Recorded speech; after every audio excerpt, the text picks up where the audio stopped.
கன்று குட்டிக்கு தாயாக மாறிய நாய். தாயை இழந்த கன்று குட்டிக்கு பால் கொடுத்த நாய்.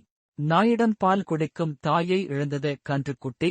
தாய்மையை உணர்த்தும் கால்நடைகள். இயற்கையின் ஒரு அதிசயமான தருணங்களில் கோவையில் அரங்கேறி சம்பவத்தின் வீடியோ காட்சிகள். கோவை செல்வபுரம் அருகே புட்டுவிக்கி சாலையில் உள்ள சுயம்பு ஜலகண்டேஸ்வரர் சித்தர் பீடம் உள்ளது. இங்கு பக்தர்கள் நேர்த்தி கடனாக மாடுகளை தானம் வழங்குவது வழக்கம்.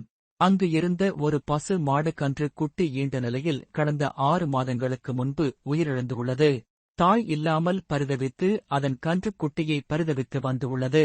இந்நிலையில் கடந்த சில நாட்களுக்கு முன்பு குட்டிகளை ஈன்ற நாய் ஒன்று அந்த கன்று குட்டி கட்டி வைத்து இருக்கும் இடத்திற்கு அடிக்கடி வந்து சென்று உள்ளது. இதனைக் கண்டு அங்கு இருந்தவர்கள் இன்று தற்செயலாக பார்க்கும் பொழுது கட்டி வைத்து இருந்த கன்று குட்டி அருகே சென்று நின்று கொண்டது. இதனை அடுத்து அந்த கன்று குட்டி அதனிடம் பால் குடித்துள்ளது. இதனைக் கண்டு ஆச்சரியப்பட்ட அவர்கள் செல்போனில் வீடியோ பதிவு செய்து உள்ளனர். தாயை இழந்த கன்று குட்டிக்கு பால் கொடுக்கும் தாய் உள்ளம் கொண்ட நாயின் செய்தி சுற்றுவட்டார பகுதிகளில் உள்ள மக்கள் இடையே பகிரப்பட்டு தாயுள்ளம் கொண்ட நாய் கன்று குட்டிக்கு பால் கொடுக்கும் காட்சிகளை காண அப்பகுதி மக்கள் ஆர்வம் காட்டி வருவது குறிப்பிடத்தக்கது.